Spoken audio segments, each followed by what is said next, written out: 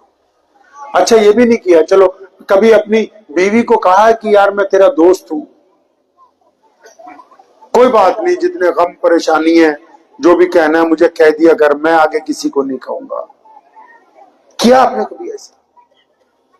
اچھا یہ بھی نہیں کیا کبھی اپنے بچوں کے ساتھ وقت گزارا ہے؟ اچھا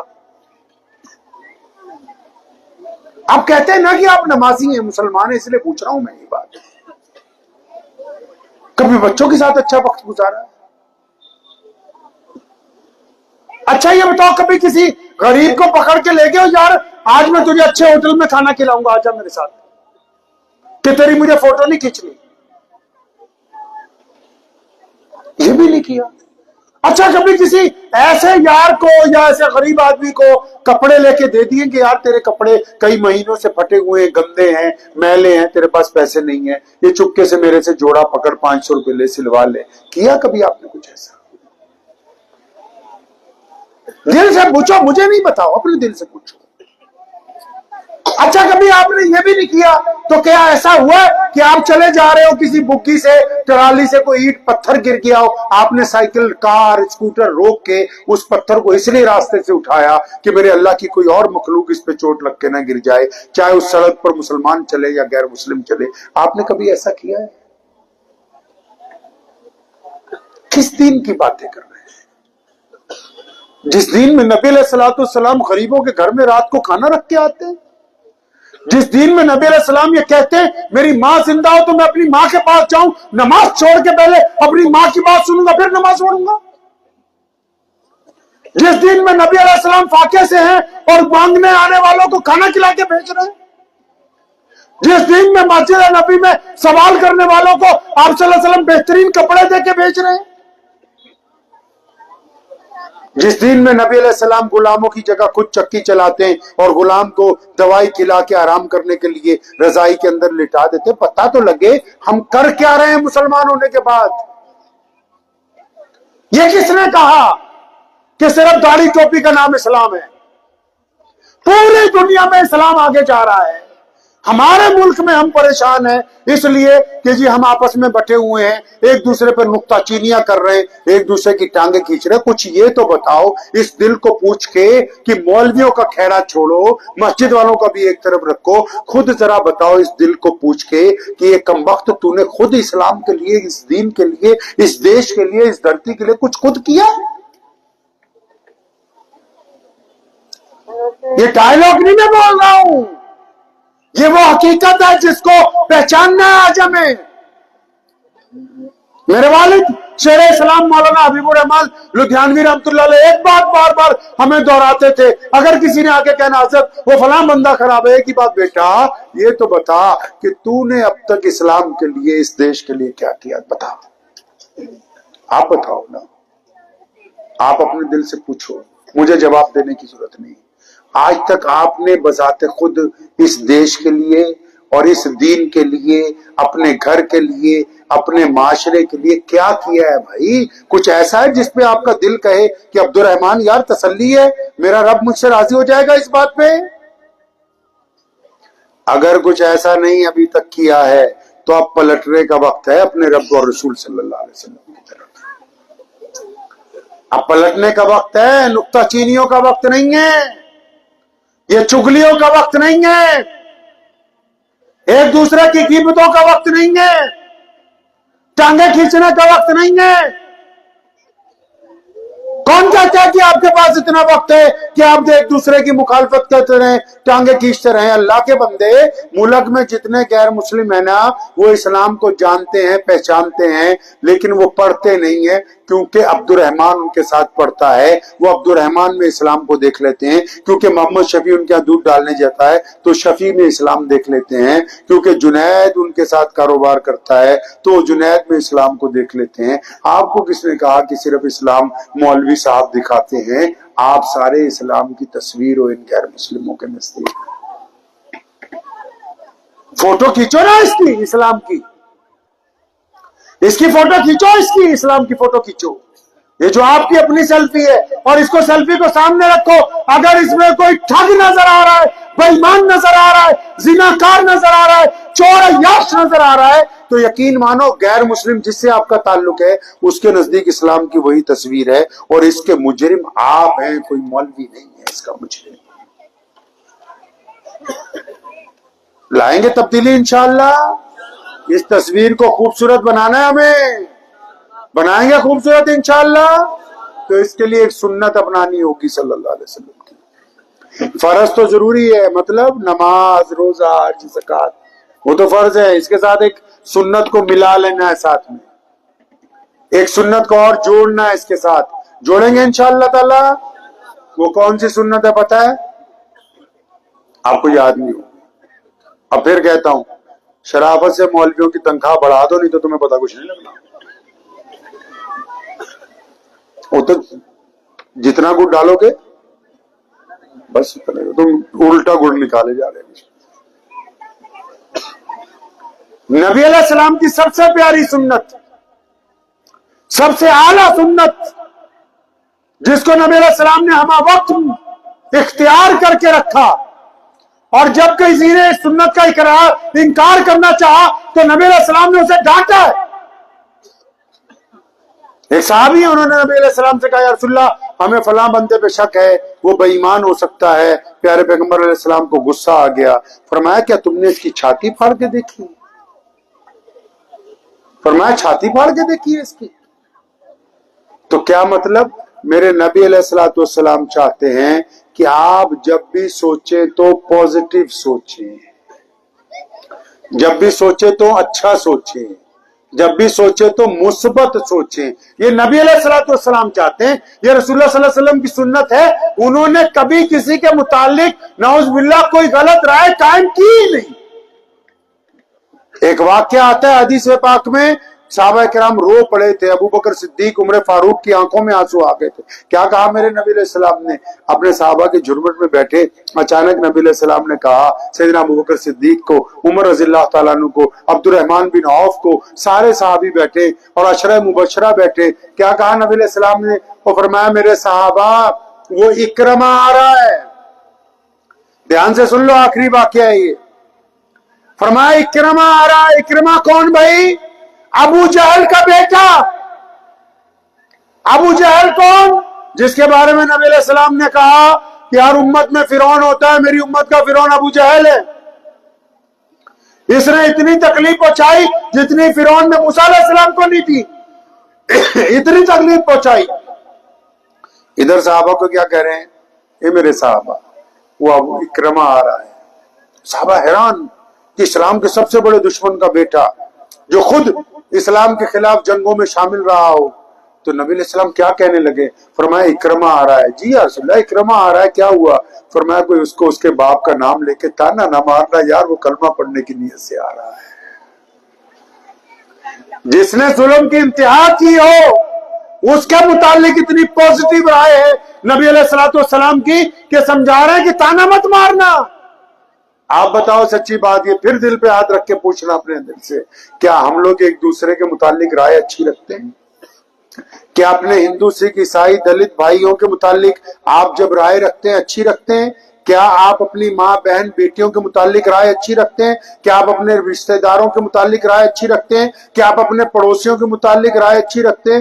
ارے نہیں، پتہ لگے گا کہ ہم تو جناب جب بھی کسی کی پیٹھ کے پیچھے بول رہے ہیں تو کچھ نہ کچھ ایسا بول رہے ہیں جو اس میں نہیں پایا جاتا۔ اس کا مطلب کہ ہم سنت کے مطابق سوچتے نہیں۔ سوچیں گے سنت کے مطابق انشاءاللہ، سوچیں گے انشاءاللہ۔ ہاں بالکل، اپنی رائے کو پوزیٹیو رکھیے، مسلمانوں کے متعلق بھی، غیر مسلموں کے متعلق بھی۔ اپنے پاس سے افواہیں نہ اڑائیے، کبھی اپنے پاس سے باتیں نہ بنائیے، اپنے پاس سے لوگوں کو ڈرائیے نہیں۔ میرے پیغمبر صلی اللہ علیہ وسلم چاہتے ہیں کہ آپ لوگوں کو خوشخبری سنائیں، ڈرائیں نہیں، ڈرائیں نہیں آپ لوگوں کو۔ تو اس بات کو ذہن نشین کر لیجئے کہ ہمارے پاس جو دین ہے یہ بڑی قیمتی شے ہے، بڑی قیمتی شے ہے۔ دین کی یہ جو بنیادی باتیں ہیں جن میں حقوق ہیں گھر والوں کے، پڑوسیوں کے، رشتہ داروں کے، یاروں کے، دوستوں کے، بیٹیوں کے، بہنوں کے، ان کو اگر آپ ادا نہیں کریں گے تو اوپر کھوکھلا کھول رہ جائے گا، آپ کے پاس سے اصلیت جو ہے وہ کھسک جائے گا۔ کریں گے انشاءاللہ تعالی تو دعا کیجئے اللہ کریم مجھے بھی اور آپ سب کو ان باتوں پہ عمل کی توفیق عطا فرمائے۔ وآخر دعوانا مجھے امید ہے کہ آپ کو یہ ویڈیو پسند آئی ہوگی۔ اگر پسند آئی ہو تو یہ آپ اپنے دوستوں کے ساتھ شیئر کریں اور اس چینل کو سبسکرائب ضرور کریں۔